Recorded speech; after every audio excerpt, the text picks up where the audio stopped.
This is a chart of the North Atlantic Ocean, and I've plotted on it my intended course for doing my row. Obviously, my name's Niall MacDonald, and I live in Stornoway on the Isle of Lewis, and I'm going to be using the boat behind me here to do a solo row across the North Atlantic Ocean from New York to Stornoway. I'm calling it NY to SY. That's kind of the port names for each of those places, and it's a solo row. It's a personal challenge. It's something I want to do, and I really want to test myself, and I suppose this is one way of doing that.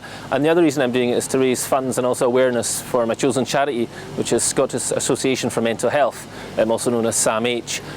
A few years ago I went through my own problems with my own mental health, and through my own experiences I found out that there's a lot of people are in the similar situation, and also that there's a lot of help out there for people maybe they don't realise.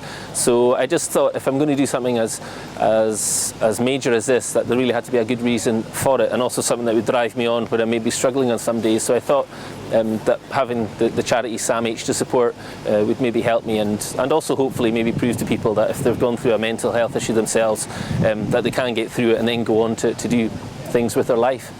She's a specialist ocean rowing boat, so she's quite different to normal rowing boats you would see. The cabin at the back is where I will live and sleep and take refuge during the worst of the weather. It's also where I've got my electrical and communications equipment as well.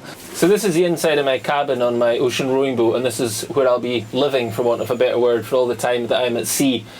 She's not quite finished. Obviously she's quite hard at the moment on the inside, so what I'll be doing is putting foam in and also a special mattress to protect the boat and also protect myself for the rougher days when you're actually getting thrown around a bit. And even I'll be putting in a rally harness, as you see in the rally drivers wearing, which will keep me connected to the floor on the worst days.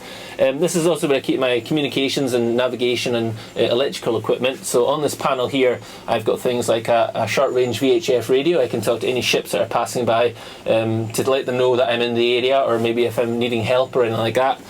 Very important for me, I've got a stereo, which is a great stereo. There's a couple of speakers up front, and I can put an iPod in there and play whatever tunes I want, which is a great help when you're struggling.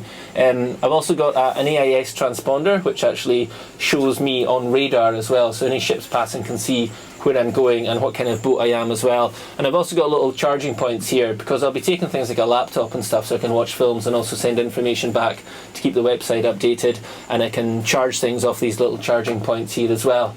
And that's really the basics of the cabin here, a place I'll have to get used to for about 3 months. So these are some of the features I've got on the outside of the boat that are very important to me. I've got this, which is called an EPIRB, which stands for Emergency Position Indicating Radio Beacon, and I'll hopefully never have to use this, because what that means is if I set this off, or if it goes off on its own, it means that I'm in trouble, and it sends out a signal that then lets people know where I am, and they know that someone needs to get to me and help me out. This little plotter here shows me my speed and also the distance I've travelled. Top speed for me on an average day is about 3 knots, which isn't particularly fast, but when you're surfing down the waves it can pick up a bit, so it'll be interesting to see what kind of readings come out in this. This is another bit of equipment that's really important to me, which is my chart plotter, and that shows me where I am and also where I'm going, and lets me plan and navigate my route across the Atlantic. I've got one outside and I've also got one inside as well, which I'll be using. And also when I'm cooking, a lot of people ask what I eat. What you'll eat is freeze-dried food, kind of expedition rations, things like this. So I'll have a bag of this every day. It'll have main meals, it'll have things like nuts and chocolate, anything to get calories into you, because you need about 6,000, 7,000 calories each day, which sounds like great fun, but it's actually really hard to get into your body. And what I'll do is I'll heat up water on this little stove here that I've got on this gimbal, and then I'll just add that to these freeze-dried meals, and they'll turn into whatever it says on the packaging. Whether it tastes like that, I'm not sure, but that's where I kind of get my energy from. So this is a position I'll be used to quite frequently due to my Atlantic crossing. This is actually where I sit to do my rowing each day.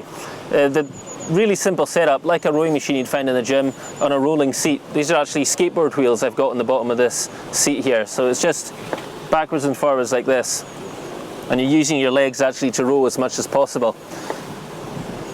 And the steering system is really, really simple, which surprises quite a lot of people on a boat such as this.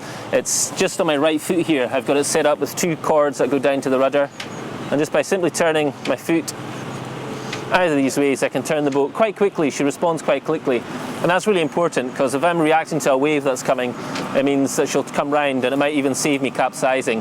A very simple setup, but it's also very, very simple to repair, which is the best thing when you're out on your own in the middle of the Atlantic. It should take about 3 months, about 90 to 120 days. But I've also made contingency plans to come to the west coast of Ireland or the Scilly Isles as well if I can't quite make it. But NY to SY is what I want to do, and Stornoway is where I'll try and get to.